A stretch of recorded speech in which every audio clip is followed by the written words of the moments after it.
welcome to Pluribus Unum's Fireside Chats. Not as good as FDR's, but hey, it's something.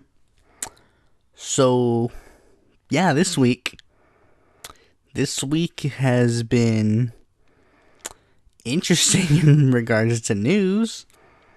I mean, I honestly was just thinking like, man, this is going to be a slow news day. The news stories here aren't explicitly, like, good. And then, like, in the span of 2 days, it was literally like, oh, you thought it was going to be like a slow news week? Psych! But I'm going to get to that when I get to that.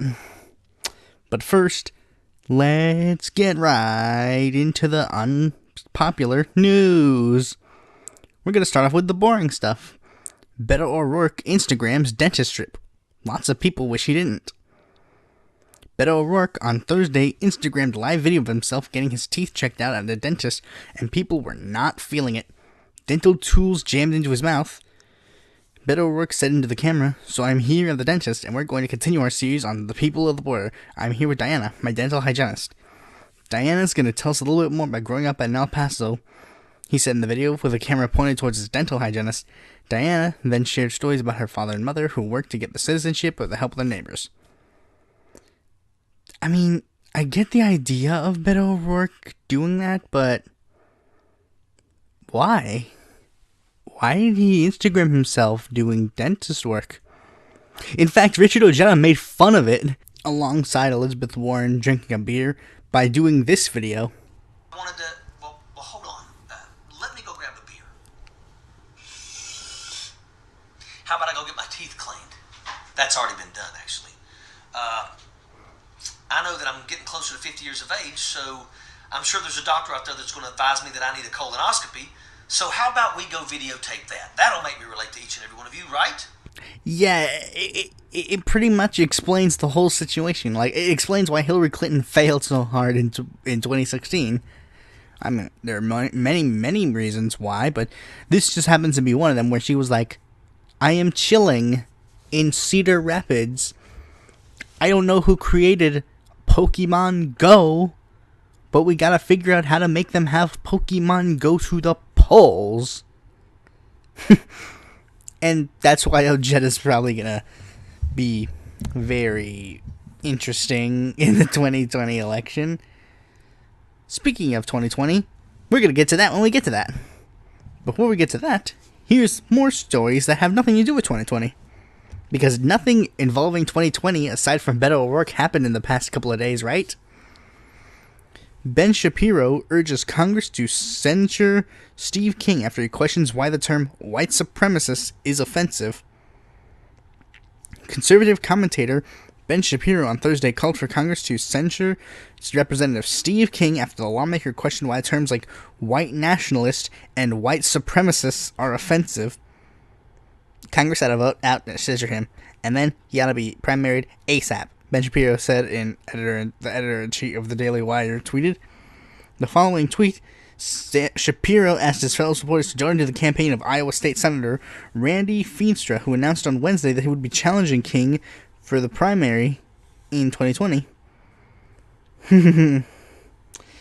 Well, I mean, when the left tried to get Steve King out, it didn't work so well. So maybe the right needs to try in this particular scenario to get him out. I don't know. I mean, considering Ben Shapiro is popular with all the conservative kids nowadays, maybe it'll work.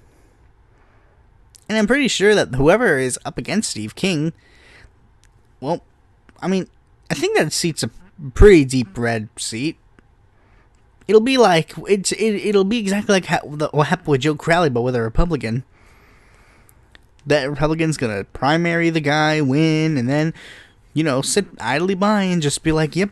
Especially considering this is actually a bigger thing, because Ben Shapiro has defended Steve King multiple times in regards to the white supremacy claim. And Ben Shapiro's like, actually, he's not a white supremacist, folks. The left is just trying to smear him. And the idea that he is a white supremacist is actually pretty bad. But then he finally, I guess I could say the term, he got red-pilled and was like, I'm sick of that. Maybe Steve King is pretty racist. Sorry about that, folks. I messed up. But hey, I mean, I'll forgive you. I'll forgive you, Ben. I mean, you still haven't debated Kyle Kalinske or any of the other guys, but I mean, who cares about debating people? But anyways, next story involving 2020. Jeff Weaver will not return as Bernie Sanders' campaign manager in 2020. Senator Bernie Sanders will have a new campaign manager if he runs in president in 2020. Jeff Weaver, the longtime aide who led his 2016 bid, will not return to the role if Sanders enters the race, a source familiar with the planning process told CNN. Weaver confirmed in an interview that his position will be changing, most likely to senior strategic advisor to Sanders, who has been encouraged by supporters to enter the race soon. A decision is expected to come within weeks or months. The move also underscores an understanding both among Sanders' close aides and outside backers that the Vermont Independent will need a more robust infrastructure and diverse staff in order to reach and exceed the support that he received in the 2016 election. I mean, this is pretty...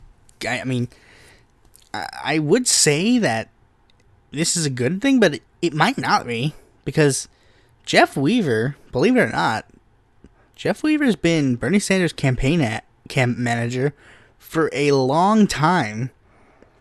Ever since his earliest campaigns, Jeff Weaver's been right by Bernie's side. It seems very likely that this should be a very interesting idea, because if this is true and he's going to be leaving the campaign to go do a different part of the job, like, Jeff Weaver freaking created our revolution. I mean, this is a big freaking deal for the Bernie supporters. But hey, I mean, things change. People get different campaign managers. People blah blah blah blah. This happens. But anyways, speaking of 2020, here's something covering another 2020 presidential candidate, Richard Ojeda. He says that he will be resigning his seat next week. He can't leave his seat empty while campaigning for president. He expressed concerns over his rumored replacement, Paul Hartsey, who lobbies on behalf of West Virginia governors, family companies. Yeah. Ojeda is going to be resigning from his seat, which, it's a good thing, him resigning his seat. But, you know, like, when he's going to run for a higher office, it's good that he knows that he's not just going to keep his seat warm, like, hey, I'm just going to run. But, and I mean, considering they're going to probably replace him with a lobbyist, doesn't necessarily seem like a good idea. So, the people of West Virginia might have lost a state senator that has made them proud. But hey, if 2020 doesn't work out, Ojeda still has a chance for Senate or governor. Speaking of governor, I don't have a news story for this, but apparently Joe Manchin is considering running for West Virginia governor again. To which I say, bye-bye, Joe. I'm not going to miss you.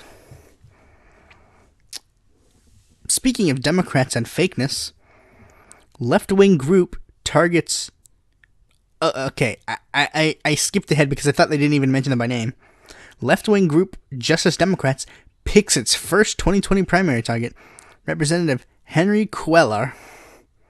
Justice Democrats, the insurgent left organization that has backed Representative Alexandria Ocasio-Cortez and Representative Ayanna Pressley, both of whom unseated long-term incumbents in deep blue districts, had announced its first target for primarying in 2020. The group will train its focus on Representative Henry Cuellar, who represents a safe Democratic district in southern Texas. The group has also launched a primary challenge against Cuellar, whom they describe in a tweet as a fake Democrat. This is good. I mean, many people thought that the midterms would be like, okay, now we gotta wait for a little bit until they... Nope. Justice Democrats getting back to work. They've already picked their big enemy. Their big enemy last time was Joe Crowley. Now they picked a new enemy. Their big enemy now is to fight. Henry Cuellar. And I'm not gonna miss him. I don't know much about him, but you know, he's like, if you're not a progressive, like, if I don't know you, you're probably not a progressive in the Senate at all. Just very unlikely. But anyways, I've been in the elephant in the room long enough. 2020. That's right. Stacey Abrams meets with top Democrats about 2020 Senate run. Stacey Abrams, the former Democratic gubernatorial nominee in Georgia, met with top Senate Democrats this week to discuss a possible challenge to Senator David Perdue in 2020. Abrams met separately with Senate Minority Leader Charles Schumer and Senator Catherine Cortez Masto, probably also the chair of the Democratic Senatorial DSCC in Washington on Thursday, according to top two Democratic aides. Abrams, run. Go ahead, run. I mean, providing that you endorse Medicare for all. Do Medicare for all, and then I'll also support you. Because technically she didn't support Medicare for all. She supported, a idea that was like Medicare for all, but not really. It wasn't actually a single-payer system. She said, she was going to do the thing of, expanding Medicare, blah, blah, blah, blah. That's, the big thing, oh, you can't say Medicare for all, you gotta say that. But, that's just how things are. Okay, so Wall Street executives are hearing from Cory Booker, Kamala Harris, and other 2020 Democrats as they gauge interest in possible 2020 presidential campaigns. Wall Street executives have heard from several potential 2020 Democratic candidates, including Senators Cory Booker and Kamala Harris, as recently as last month. Blackstone's Jonathan Gray, 32, advisors Robert Wolf, and Centerbridge's... Okay, so pretty much the gist of the story is some Wall Street executives have met with some popular 2020 Democrat guesses, people who they believe might run in for president in 2020, which is definitely not going to bode well. The base does not like the corporate Wall Street. Get it through your thick skulls, anybody who wants to run for president. The people don't like the corporate corrupt establishment. Go away, corporate corrupt establishment. Nobody wants you. Okay, but for real, I think I've held my tongue for long enough. 2020. Presidential elections for 2020. The presidential election. There have been a lot of big changes that have happened in the past couple of days, pretty much. First, let's start with a minor candidate. John McAfee officially announces that he's going to go for the Libertarian nomination rather than going for his own nomination for his own political party. Okay, that's good. Zoltan Istvan announces that he's not going to seek the Libertarian Party nomination. Now, whether or not he's going to run for the Transhumanist Party again, I don't know. All he says is that he left the Libertarian Party and that he's not a member anymore, and that he's not going to run for the Libertarian Party nomination in 2020. People like Kamala Harris have announced that they're going to announce something. Tom Steyer announced that he's not going to run for president. Marianne Williamson has scheduled an announcement for January 28th. Kamala Harris is January 19th. And two people have announced that they're officially running for president. One was scheduled for an announcement, and then one person said that they were going to schedule an announcement, but then since they said, I am running, they're like, oops, I guess I accidentally revealed it, so I guess that announcement's canceled. The first one is Julian Castro, former Secretary of Housing and Urban Development and Mayor of San Antonio, Texas. He's pretty much a corporate Democrat. He is. No, I mean, he literally he used to be a mayor, and then he became part of the cabinet, and now he's like, oh, now I'm going to run for president. How can you get from here to here? You were elected for mayor for the last time people ever cared about you. And another thing, Castro, he's yet to actually give anybody a platform. Especially considering the last position he had was Secretary of Housing and Urban Development. You don't have a platform. His website and stuff, his campaign logo's like, oh, see, I'm Mexican because I got, and I can already see it now. I can already see this now. I can like think about it. Democratic candidate running for president, last name Castro. I mean, come on. People already accuse them of being a socialist already. Why you already get accused all the time for being a socialist? Like, Democrats they're always accused for being a socialist. So, obviously, this is gonna be the same thing's gonna happen. Especially considering one of them literally has a last name Castro. They're gonna be like, Fidel much? And unsurprisingly, the only person who endorsed Julian Castro was Joaquin Castro. You know, because I'm his brother.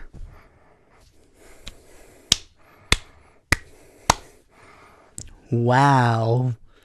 Julian, you're so cool. Your mom was an immigrant. Wow. So impressive. Your mom was an activist? What about you? Were you an activist? No, I wasn't an activist, but I worked with Obama. Obama was cool, right? Yeah, Obama was so cool when he was killing all those little Iraqi babies. Yeah, that was so freaking amazing. Julian, you're so cool. You're so amazing, Julian. We love you. I already sent him a message on Twitter. Not a direct message. Like a tweet at him that sent him to a message that was pretty much saying go away. So yeah, I'm never gonna be voting for Julian Castro, even if he becomes a Democratic nominee. Ian Schlockman's got my back for the Green Party, but the bigger and obviously better option was the announcement of Tulsi Gabbard running for the Democratic nomination. Tulsi 2020. She's a, you know what? Like, I like the idea of Tulsi Gabbard running for president. Don't get me wrong. But, you know, I kind of didn't expect her to run. I kind of expected her to at least wait until you-know-who announced their intentions to run. I guess technically that's what she did. I guess she technically just waited all this time for you-know-who to run for president. But since it hasn't happened yet, she just decided, fuck it, I'm going to do it myself.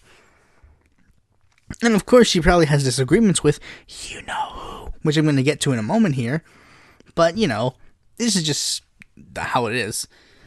I've always put her as like the second best option out of all the people to run for president in 2020.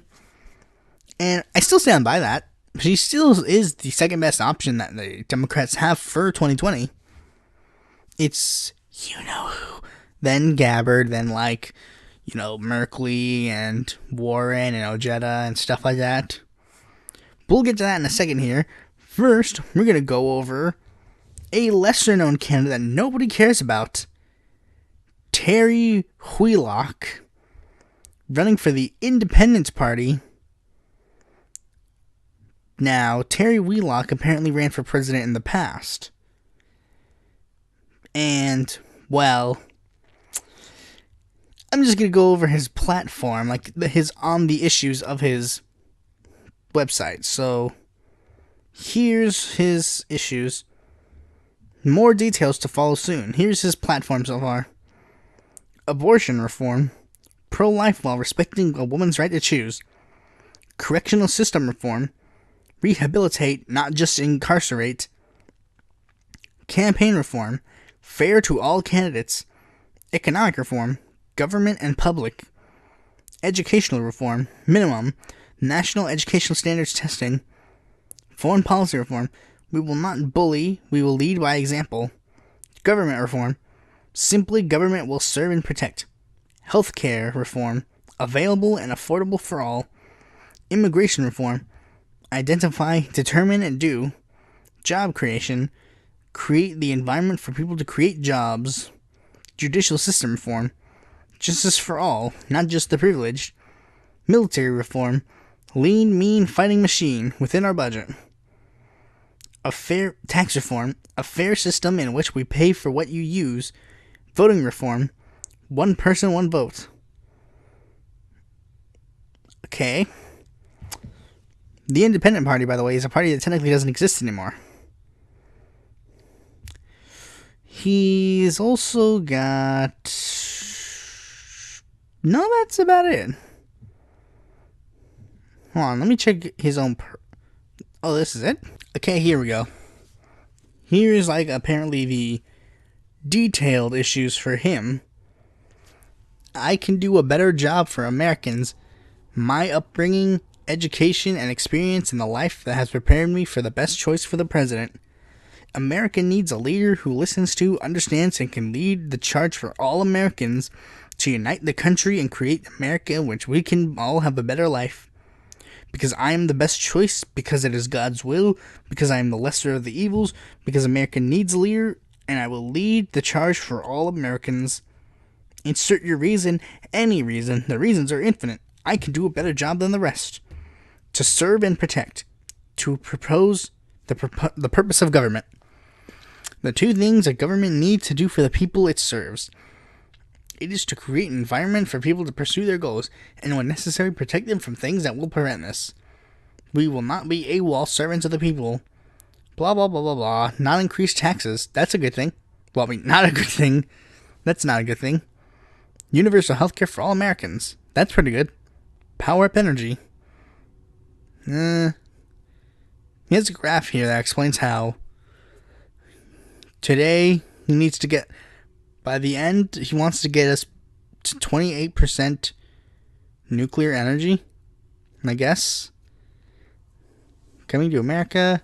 He's pretty much got a lot of platitudes, but not really much substance. Or maybe I'm just too bored to read them. I don't know. But the main topic of the video is very special because we gotta be doing one thing. I'm gonna be doing this before anybody else can, before the Humanist Report can, before Rational National, Secular Talk, Jimmy Dore, any of them. I want to do this before any of them do.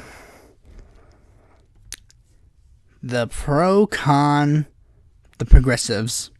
Now first let's get this out of the way. Synonym, Ian, Gary, Jill Stein, all those people, like the third party guys. I'm going to exclude you guys for the moment here because, you know, we need to focus on the Democratic primary at the moment. I'm sorry, guys. The primary is on the road. Now, of course, there have been, and at the end, I'm also going to give a small kind of prediction because I think that'd be cool. Or I can just give you that prediction now. Yeah, I'll just give it now. So, many people are saying, like, they're being a bit worried at the moment because there's currently more progressives running in the Democratic primary than corporate Democrats. Because they're concerned because in a primary, the spoiler myth has a bit more validity to it because you're actually trying to get the same voters. Like, you're actually trying to appeal to the same voters, whereas in the general election, you pretty much only care about, like, your base and, you know, the other people. Like, people have made up their mind a million times by then. Whereas in the Democratic primary, you actually have to pick which of these candidates is the best option for me to go forward. But, you know, the idea is, like, I don't know entirely if that's true or not, but, you know, I mean, I guess technically the spoiler myth might have a bit more validity in a primary. But anyways, there's currently a lot more progressives than, you know, moderates or corporate Democrats or whatever. So pretty much, I predict at least, like, 20 or 30 major, keep this in asterisk, major candidates, excluding people like Michael Arth or Andrew Yang or whatever. Like, out of the major candidates, there's going to be at least like 20 major candidates by the end. So, and I don't know exactly who they would be, but for the sake of this argument, let's just say they are Bernie Sanders, Tulsi Gabbard, Elizabeth Warren, Jay Inslee, Jeff Merkley,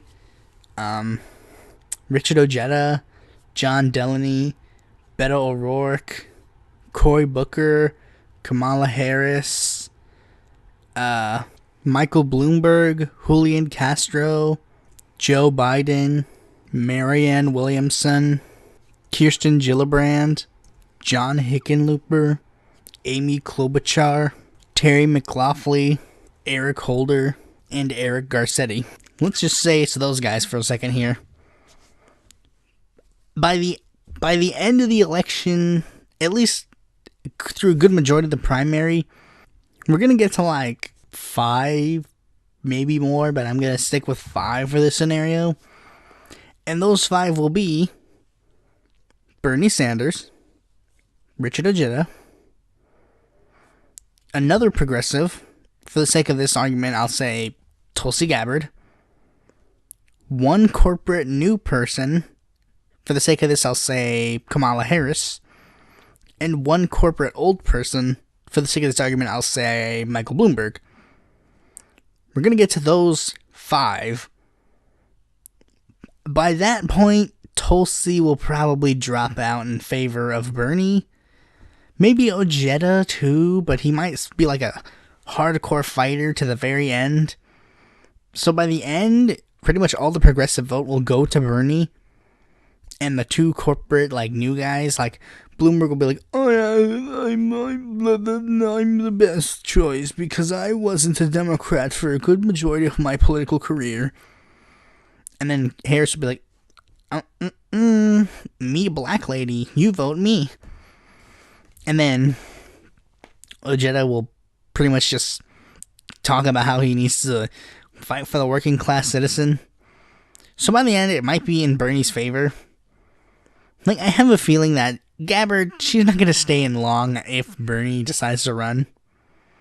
Or if Bernie, like, there is also the hypothetical scenario that since Bernie hasn't announced so far, maybe many people have, like, I've been thinking, like, is it possible that he actually might not be running? I mean, I'm not going to wave any conspiracy theories because he keeps, like, doing the thing where he's like, oh, I am not going to run, but I am not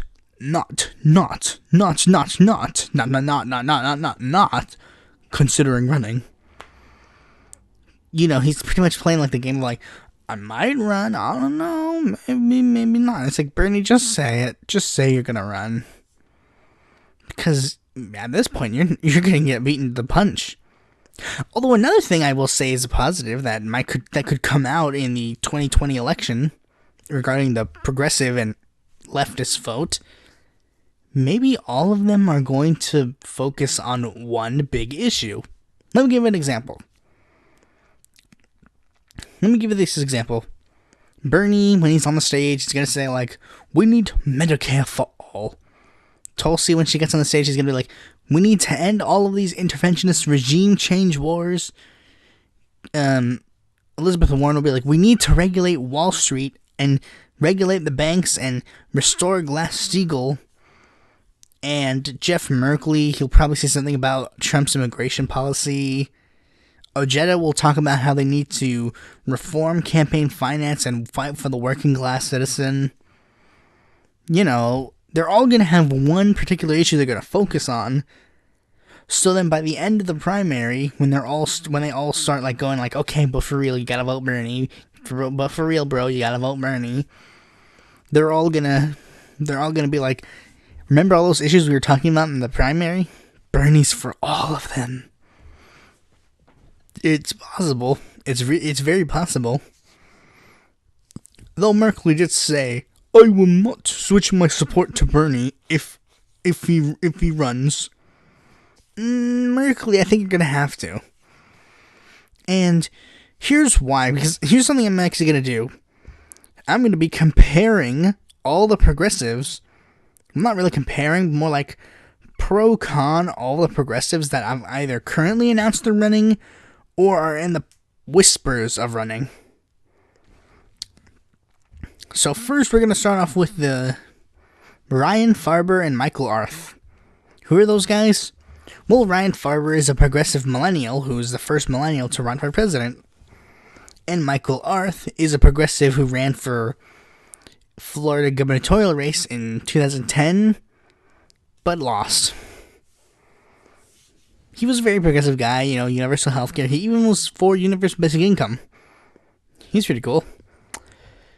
Pro, they are both really progressive candidates that fight for all the right issues. Medicare for all, $50 minimum wage, free college, etc. Con, who the hell are they? As James Stockdale once said, who am I? Why am I here?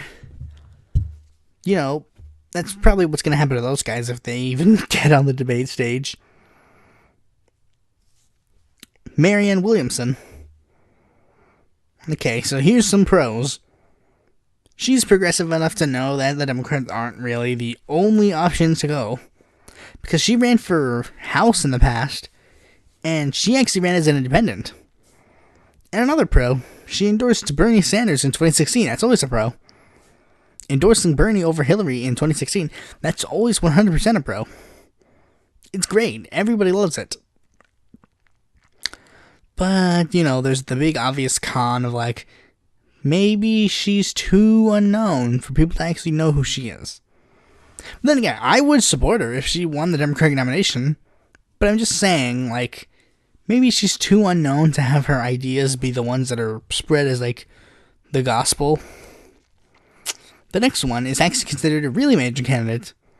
Elizabeth Warren. Pro. She's the third most progressive senator we have at the moment. She created the Consumer Financial Protection Bureau. That's a good thing. She's done a lot of really good progressive ideas. Fights for a lot of the right stuff, Medicare for all, $15 minimum wage, free college, restoring Glass-Steagall, reining in these big corporate billionaires. That's always a good thing. Con. She didn't endorse Bernie in 2016. It's a thing a lot of people gave her flack for. Because, when you don't endorse Bernie, people necessarily get really, really, really mad. I mean, I didn't like her for a long time because she didn't endorse Bernie. It's what the heck, bro? Another con. She gets too into identity politics. She does go too far in a lot of those identity politics kind of things, I'm Native American, and then the test shows she's got a very minimal amount of Native American in her. I'm part Native American too, but I don't really flaunt that around because nobody cares. Nobody cares, Warren. I mean, to be fair, there's some conservatives like Freedom Tunes who made a video about how she's a fake Indian. It's well, not really. She has the DNA. I mean, granted, it's the bare minimum, but she's right. Another problem is she listens to Democratic establishment strategists too much. Example.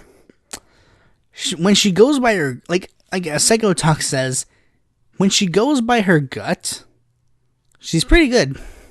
For example, reining in these top billionaires, fighting for the people, that's a good thing.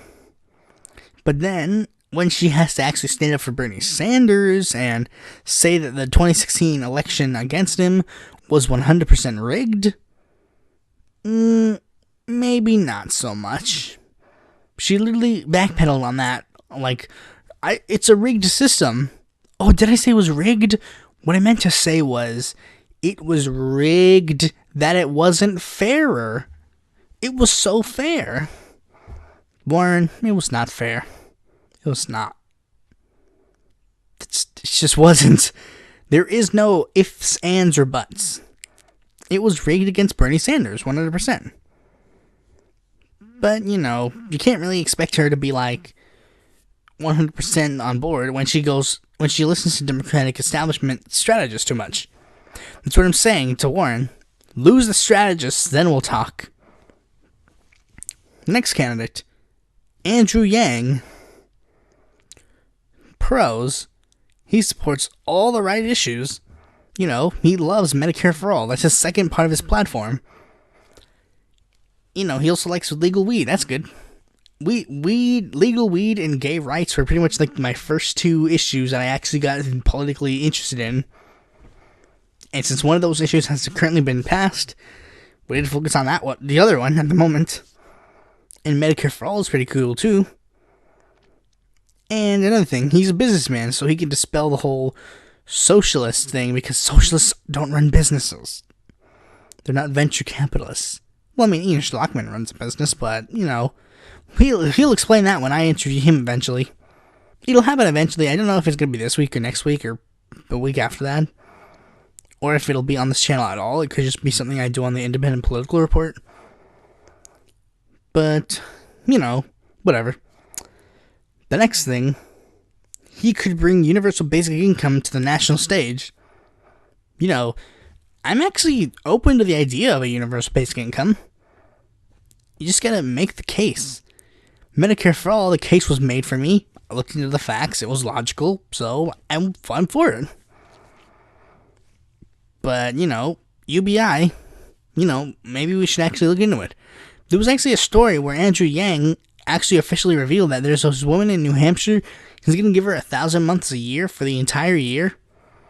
And he's gonna be like, I'll see what happens next. UBI, it sounds like a good idea.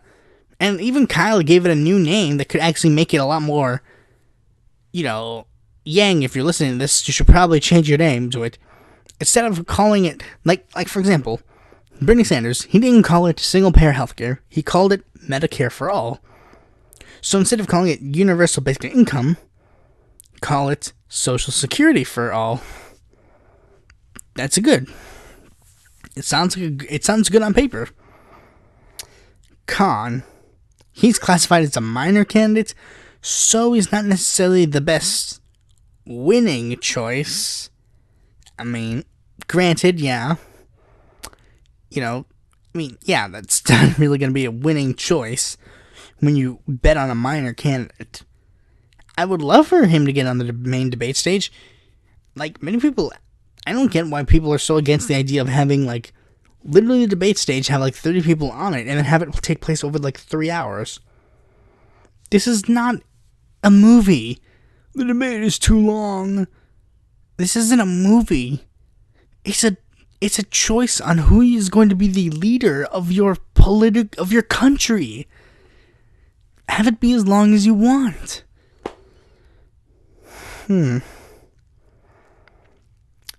Another con.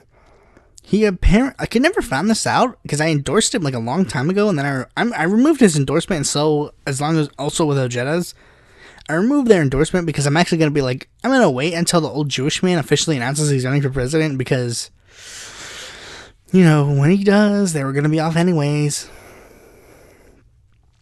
I didn't know this, but apparently one of the platform things that he states is that he wants to create a government agency that controls what is fake news. So, in other news, Andrew Yang wants to abolish the First Amendment. Because, let's be real, if you have a government agency that literally says this is fake news or this is not fake news, the First Amendment is pretty much fucking dead. I get the idea, everybody's panicking about, fake news, alternative facts, fake news. But, who really, yeah, it's gonna happen. Fake news is gonna happen a million times. But you don't see me complaining about it because it's just the truth of the world. There's some people that are gonna spread fake knowledge. And, well, you learn to live with it. But yeah, Yang, you're pretty cool, but maybe, just maybe, you're probably not gonna have to do that much. Richard Ojeda. Richard Ojeda is a huge populist. That's a good thing. He supports a lot of populist ideas. He supports all the right policies. He supports Medicare for all, Green New Deal, etc. And even when he was in the state senate, he was like super proponent for the teachers unions and like fought really hard to get a medical marijuana legalization bill passed in the Senate. And even made allies with a lot of progressives like Ro Khanna and Cenk Uygur, even though I don't like Cenk Uygur that much, but, he made allies with them. And here come the cons. Because every good person has its bad parts. Con, he voted for Donald Trump. Granted, he had reasons for voting for Donald Trump that make a lot more sense than actually voting for Donald Trump. He still voted for him. He made the decision to cast his ballot for Donald Trump. That is pretty bad. I mean, again, I give him credit for voting for him for the actual right reason. If you vote for a bad candidate for the right reason, I can see why. But, he still voted for Donald Trump. That's pretty big. He described himself as pro-life. That's also, he gives himself like a wiggle room about saying like he needs to support women's rights to choose, but he also wants to make sure that we have less abortions, which is pretty much Dennis Kucinich's viewpoint. So yeah. He also possibly voted for Mitt Romney and John McCain plus other Republicans. Like he stated in an interview that I've never voted for a Democrat president in my life. And I'm like, please say that doesn't mean you voted for the Republicans and say that you voted for Ralph Nader, please. He hasn't responded to when I asked him that. So, because, if you voted for Mitt Romney over Obama, or Romney, you seriously think voting for Romney makes you a qualified person to be president? Fuck Romney. I don't like Romney. And, but maybe he didn't. Maybe he didn't vote for Romney. Maybe he did vote for Ralph Nader or Jesse Eisenberg. Jesse Eisenberg. I meant to say Rocky Anderson, but then I thought Jesse Ventura, and then it made me think Jesse Eisenberg. He gets way too cozy with corporate Democrats like Joe Kennedy III and Joe Manchin. Like, for someone who always rallies against, the big, we need to fight against the corporate establishment, he super, loves Joe Manchin and loves Joe Kennedy III. Making, campaign rallies with him and stuff and following him on Twitter. There were also a lot of people who were, also very corrupt Democrats, like Jason Crow. Jason Crow? What the fuck, Ojeda? Why are you following Jason Crow? He literally rigged his primary to win. And you're rallying behind the fact that, this person's got the most money versus, this is literally hypocrisy on this level. This person's got the most money, and this person, he's willing to put boots on the ground and fight for the people, but the party's focused on this person's got the most money. Well, unfortunately, Ojeda, you picked the guy who has the most money. You didn't pick the guy who was fighting for the people, willing to put his boots on the ground and campaign for everybody. That was Levi Tillman, not Jason Crow. Jason Crow is not a good person. No. I wouldn't have. Ojeda, I like you, but this is just too far, man. Why are you doing this? And it also gives me worrying concerns. Could Richard Ojeda, if he went into the Senate, would he have joined the Blue Dogs? Or even, the New Democrat Coalition? Would he have joined them? Because if he did, that would be heartbreaking. And another thing, he calls himself a moderate. Now, being a moderate isn't necessarily a bad thing. I mean, in Washington, moderate is literally just code word for Diet Republican. Joe Manchin's a moderate. John Tester's a moderate. Claire McCaskill's a moderate. When in fact they're just conservative Democrats.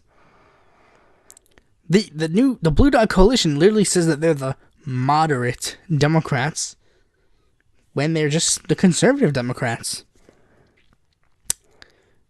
I mean, this isn't necessarily a good thing. It's pretty bad. I mean, Jetta, you claim to be this huge populace, but why is this a big thing? And I mean, I think he still is a big populace, but, maybe if that's the case, maybe Ojeda should reconsider if he's at least following on Twitter. The next candidate, Jeff Merkley. He's the second most progressive senator we have. And he also was the only senator to endorse Bernie Sanders. Those are some pretty good qualities. He votes for a lot of the right bills. He supported Medicare for all. He supports legal weed and stuff like that. He's like really good progressive senator. Usually votes in line with Bernie in a lot of issues. He voted against the, I think he actually voted against all but one of the version of the military, budget bill. Oh, so yeah, by the way, the military HR 5515, there's this huge thing about how Warren voted for that bill when she didn't really. Everybody keeps screaming how she voted for that bill, she voted for that bill, she voted for that bill. But I've been following that bill a lot. And she didn't. At least, not the final version of the bill. Let me explain. You see, because the bill went through a million different drafts. Went through draft 1, then they voted for it to be put to the House floor, and then they would vote against it, and then vote for it to be put to the House floor, and then vote for revisions, blah, blah, blah, blah. And from what I've seen, Warren only voted for it to go to the House floor. And even some of the times with that, Merkley voted for it. But every time the bill actually had to get voted on, she would always vote against it. And Merkley would too. I mean, in the last version of the bill, Harris and Durbin voted against it. So I really don't see why people keep screaming about how Warren voted for Trump's military bill. Warren voted for Trump's military bill. When I don't necessarily see any reason that actually backs that up. Every time it seems that the actual bill was being voted on, she voted against it. But every time it was to move it to the House floor, she would vote for it. I guess since there were way too many votes, it was hard for people to keep track. I mean, even then, I'm not entirely sure if I'm getting this right, but that's from what I've researched. A con about Merkley. Merkley seems to be more focused on the Trump wall and impeaching Trump rather than focusing on, bigger issues. At the moment, Merkley seems to be more focused on the Trump wall and, we need to fight Trump and blah, blah, blah, blah. Rather than seem to be screaming more about income inequality and stuff like that. Which isn't necessarily a bad thing to focus on the wall, but also pay attention to these bigger issues, which he does. Don't get me wrong, he does, but Sanders and Khanna and even Warren and Gabbard, they scream about it a lot more than he does. Let's be fair. And another con, it doesn't necessarily have to do with Merkley himself, but it has to do with something around him. Merkley has the unfortunate scenario where his Senate seat is up for re-election the same time the 2020 re-election rolls around. So, unlike Warren and Sanders and Warren, if they run and lose, they just get to go back to their Senate seat. But for Merkley, if he runs and loses, he could actually lose his seat. And, well, second most progressive senator goes bye-bye. It's a very risky move for Merkley. In fact, Merkley, he clearly wants to run for president because he actually lobbied to get a bill passed in the Ohio State Senate that would allow him to run for both president and Senate simultaneously. But that bill pretty much seems to be dead. So Merkley's going to make a choice. Either run for Senate or run for president, because he's not going to be able to do both. And now we've gotten to the major two, Gabbard and Sanders. Gabbard first. Now this one actually is bigger, because a lot of people have been rallying against Gabbard from the right, from the left. People have been rallying against her. Now, here's some pros and some cons about Gabbard. Pro. She's a really staunch progressive. One of a very progressive member of the House of Representatives. There are people more progressive than her, like Grijalva, Lee, Khanna, Jayapal.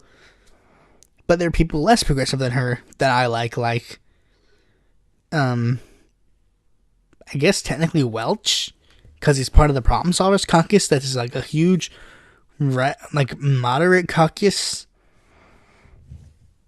Okay. She supported Sanders in 2016, so much so that she actually resigned from her position as DNC vice chair to support him. And, well, this is a good thing, because she couldn't keep silent about the Sanders campaign, so she actually had to leave a big position of power just so she could do it. You know, that's what you're supposed to do. But I'm not going to get mad at Tom Perez, even though he didn't do the thing that he was fucking supposed to do. But anyways. Another pro. She's one of the loudest non-interventionists in regards to full-on war. And that's another good thing. Big non-interventionist. I'm a non-interventionist. Interventionism can go screw itself. I don't know. It's a good thing that Gabbard is a huge non-interventionist, which makes sense due to her military past. You know, most members of the military that are Republican, they're super interventionist. Most military members who are Democrats, they usually seem to be less interventionist. Well, I mean, unless they get a big fat stack of cash from the military-industrial complex, but Gabbard seems to be against that too. So, yeah, that's pretty good. But what about cons? Because believe it or not, Gabbard's got some cons. It's not particularly too bad, but some of her cons are pretty bad. For example, one con, she co-sponsored HCon Res 107. This was something that was brought to my attention by some other person on the internet that had a cat emoji. It was on the Rational National, too. It denounced the use of civilians as human shields by Hamas and other terrorist organizations, a bill that blamed Hamas for Israel killing a bunch of civilians by saying that they were human shields. Yeah, she blamed Hamas for having people there. Wow, Hamas killed, Hamas was... I don't know too much about the specifics about the Gaza Strip stuff and stuff. But, you know, she voted for a bill that said, Hamas, how dare you put those humans in front of Israel's guns? Maybe they could have pointed their guns somewhere else. I mean, to be fair, there have been other prominent progressive Democrats that did vote for that bill and co-sponsor the bill. I think it was only co-sponsored because I don't think it actually got to the House floor. It was Alan Grayson, But then again, Alan Grayson's Jewish, so I would assume maybe he would be for something related to Israel. Another con is that she had a big anti-gay past. And, well, I think there's a video of her. I think it might be her. I didn't see someone who explicitly looked like her, but there was like a young person that I think is supposed to be her. That was like in this anti-gay ad. But again, she, has an anti-gay past, but she grew out of that. She became a big girl and grew up. She apparently had ties to Hindu nationalists. I don't know much specifically about that. In regards to drone strikes, she calls herself a hawk. She's a strict non-interventionist when it regards to actually sending people to war, and in regards to regime change wars. But when it comes to terrorism, she wants to bomb them. That is the truth. She's okay with drones, and she's okay with that stuff. Like, she's okay with the drones and stuff. But when it comes to actually sending people in boots to the ground, she's against it. Which, I mean, good if she's against it, but, I'm also against the drone strikes too, Tulsi. But, she has some kinks, I will say. But, overall, I think she's a pretty good option for the Democrats. She's pretty progressive in regards to a lot of policies, and I think even then she might be a lot more non-interventionist than... She would be definitely a lot more non-interventionist than many of the presidents, or even many of the politicians we have currently. And here's one I classified under I don't know, because I really don't know about this bill in specifics. This bill apparently has enough wiggle room to be used in a wrong way, but the way it's worded makes it seem like it's more tame than it could possibly be. Here we go. She was one of 3 representatives to vote against H-Con Res 121. It's H-Con Res 121.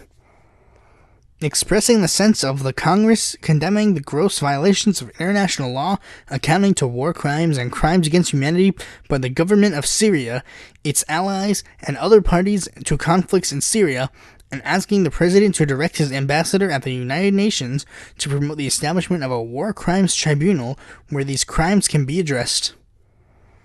So, basically, the bill itself seems to be like just pointing the finger at Syria saying, that's not good what you did. But apparently it has enough wiggle room to be used as like a pro-war bill. The only 2 reps that voted against it with her are Thomas Massie and Justin Amash. I think maybe they might have a point, but I don't know too much about that bill in the specifics. You find out in the comment section below, was that bill worth it or was that bill against it? But the big man himself, Bernie Sanders, pro everything, con nothing. Okay, but let's be a little bit more specific here. When I mean everything, I mean he's supported Medicare for all for a long time, he supported legalizing weed for a long time, supported gay rights for a long time, supported civil rights for a long time, was anti-war for a long time, was for a $15 minimum wage for a long time, started a political revolution that is still going on to this day. He combated the Clinton family dynasty head on, and he came out unscathed, combated and fought for $15 minimum wages in Amazon, got the Senate to vote against bombing Yemen, started like many political groups like Our Revolution, which gave birth to people like groups like Justice Democrats and Brand New Congress, tying into his political revolution. And to top it all off, he seems to be just a really honest person who's fighting for these issues, not taking any corporate money, blah, blah, blah, stuff like that. Really good. There are some like cons in a little bit in the small details. There's some apparently there's some stuff where he's like a little more lax on Israel than most progressives would want him to be. He endorsed Hillary Clinton in the general election rather than telling people to go green, but we'll look past that. Overall, Bernie is the best choice for the Democrats to go in 2020, and he really, really, really needs to be the nominee. Barring any other problems. But hey, WikiLeaks will be right there to prove if there's any issues. Thanks for watching this video. Be sure to like, comment, subscribe, and click that bell to be notified when a future video of mine comes out. And if you're more interested in political content from me, you can go to my website or follow me on Facebook, Twitter, Quora, or you can go check out my articles on the Independent Political Report. Who is your favorite candidate out of the ones given? Or do you think the Democrats should go for a stinky moderate? Leave your thoughts in the comment section below.